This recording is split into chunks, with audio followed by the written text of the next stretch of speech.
I never seen God's eyes, but I seen the devil's. He walks with man on earth at different levels. He knows the king we serve, so he hates and meddles and prays that we all burn and turn to rebels.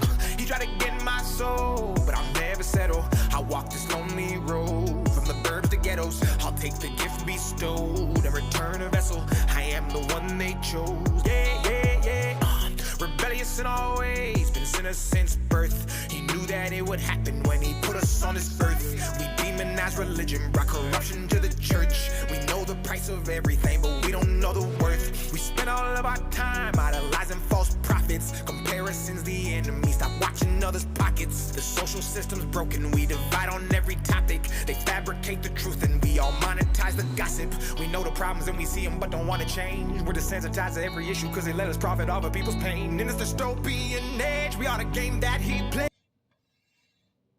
What's up, everybody? It's your boy, the Chi Guy, and I got a special message for you. So I'm out here in Atlanta, right? And I found the deity that presides over Atlanta, aka modern-day Atlantis. And that deity is none other than the Greek titan Atlas. Now, Atlas is actually the original name of Atlantis. It's based off the original king of Atlantis, who was King Atlas, right? Now, as y'all well know, the story of the angels mixing with the humans produced the abomination known as the Nephilim giants, right? Right? Who the giants built and created Atlantis, right? So the Nephilim giants, the Atlanteans, or whatever, had this curse on them this whole time. Because they was cursed to be wandering spirits and souls on the earth for paying for the sins of their fathers, who were the 200 angels or angels of light who came down here, personified themselves as avatars or humans, and mixed with earthlings, right? All right, because a pure thought, a pure consciousness don't supposed to mix with. That's a universal law. Don't supposed to mix with mortal men and women, right? It's just a universal law. It was one of the universal laws. They broke their commandment, broke their law, and that's what got them locked in Tartarus, the Tartarus prison dimension inside the inner earth, right? So now, with that being said, the giants originally started out, the Nephilim originally started out as heroes of old and warriors and warriors of renown. And they kept the covenant of Papau, the Y'all. But then the ops came in and started distorting those teachings by using the fact that they were abominations against them. And so to gain favor with Papa the All, then they start instituting corrupt practices, right? Right? And these corrupt practices would degenerate them, which would eventually lead to the fall of Atlantis and the Great Flood, which eventually destroyed Atlantis, right? Later on down the timeline. And that's what triggered the second war in heaven as well. Because we are on the third, up-and-coming third war in heaven, which is coming soon to an earth near you. Now, on this new timeline, here's the beautiful thing. I just went to Atlas and purified their pressure point here in Atlanta. I was going to do a live video and everything on this, right? Tell you how these archons work. They got a hobo sitting on that particular corner at this time. When I went out there, it was about 3:45, 3:30, 3:45. It's about 4:39, almost 4:30, right? 4:26 to be precise. And 4:24 to be precise, my bad. And he was out there begging. And I gave him some money, but that wasn't enough for him to leave. He was going to sit there until he got his money. And I didn't bring any other money with me. So I was like, oh, okay, so this must be a test, because Atlas is the titan of strength and endurance. So he gives favor to those who endure. So I had to deal with that and not give up. And I ended up touching him and still activating him while the guy wasn't paying attention or whatnot, right? And so when I activated him and purified him, that triggered the process to purify the frequency of abomination that still exists within the Nephilim codes and genes. So Nephilim, due to us helping with freeing everybody, and there's various other things that I'll talk about later on when it's time for me to talk about it. Helping with the ascension of helping with the great awakening and the ascension of the people on this planet and plane, which we at like 50 or 60%, as I last checked. 60% of people have awoken. Don't let them fool you. Look at all these people on Instagram, Facebook, that's YouTube, Rumble. This level of consciousness has never been seen before on the planet. In the Bible, they even tell you it was only supposed to be 10% of people that are awoken.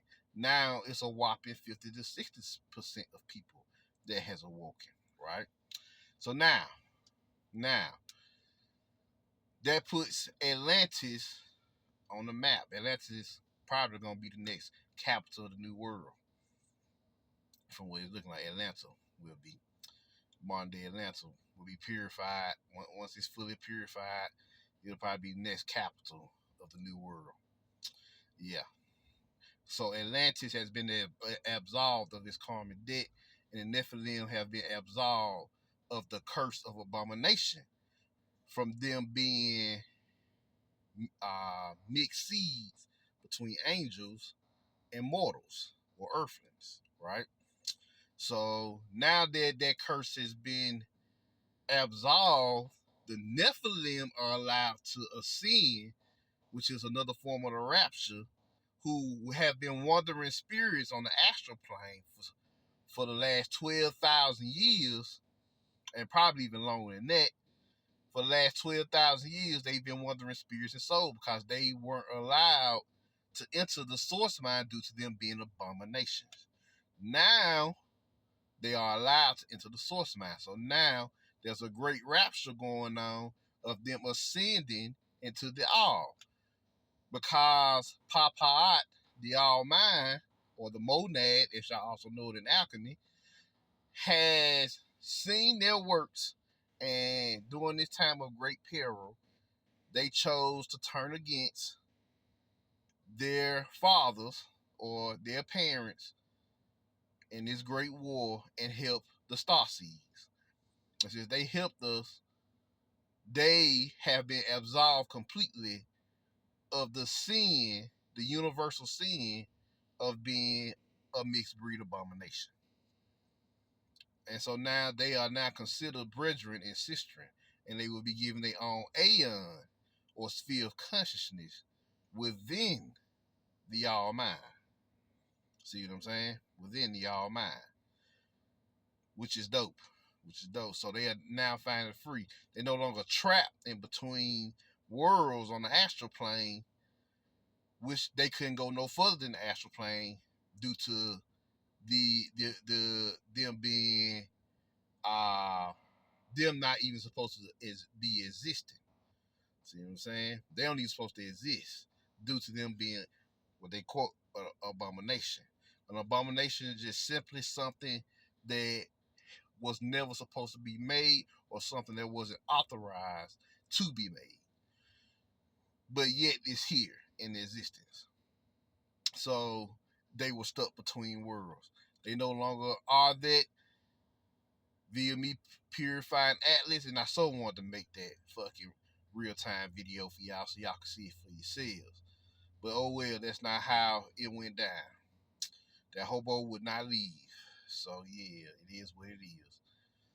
So now the Nephilim free and the Nephilim curse has been banished from your genetics, from your DNA and DEA. See what I'm saying? So yes, and your spiritual codes. So now ye who are Nephilim starseeds are free now to enter the all mind, the source mind.